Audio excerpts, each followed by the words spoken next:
দার্জিলিং ও কার্শিয়াং যাওয়ার অন্যতম প্রধান সড়ক রোহিণী রোডের রোহিণী টোল প্লাজা সম্পূর্ণভাবে বন্ধ হয়ে গেল।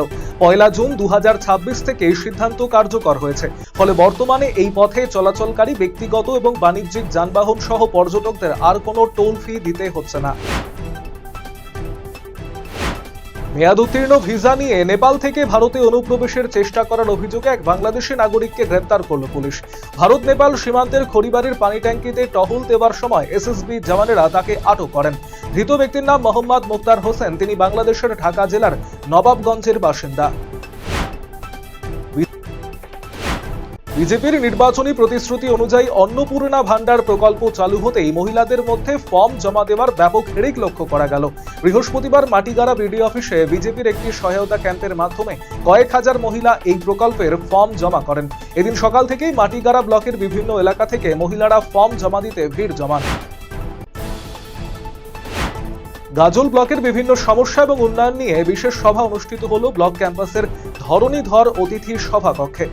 অনুষ্ঠানে উপস্থিত ছিলেন গাজল বিধানসভার বিধায়ক চিন্ময় দেব বর্মন, বিডিও সুমন ঘোষ, গাজল পঞ্চায়েত সমিতির সভাপতি মোজাম্মেল হোসেন, পঞ্চায়েত সমিতির বিরোধী দলনেত্রী গাঙ্গুলি সরকার, ব্লক বিপর্যয় মোকাবিলা দপ্তরের আধিকারিক সৌরভ দত্ত সহ অন্যান্যরা।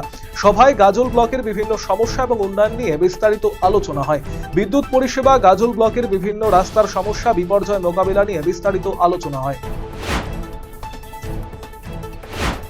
কল আছে অথচ জল নেই, বাড়ি বাড়ি রয়েছে জলের কানেকশন, কিন্তু তাতে জল আসছে অনিয়মিত। কোনো মাসে একবার তো কোনো মাসে জলই আসছে না, অথচ জল দৈনন্দিন জীবনে বেশিরভাগ কাজে ব্যবহৃত হয়। মালদার মানিকচক ব্লকের চৌকি মির্দাতপুর অঞ্চলের প্রায় 8 থেকে 10টি গ্রাম জল কষ্টে ভুগছে। দক্ষিণ দিনাজপুর জেলার বংশীহারি ব্লকের বল্লভপুর গ্রাম পঞ্চায়েতের বড় গ্রামে বাজ পড়ে মৃত্যু হলো একই পরিবারের 3 জনের। স্থানীয় বাসিন্দারা তাদের উদ্ধার করে হাসপাতালে নিয়ে আসলে চিকিৎসক মৃত বলে ঘোষণা করেন। এরপর পুলিশ তাদের বংশীহারি থানায় নিয়ে যায়। কাল তাদের বালুরঘাট জেলা হাসপাতালে ময়নাতদন্তের জন্য নিয়ে যাওয়া হবে।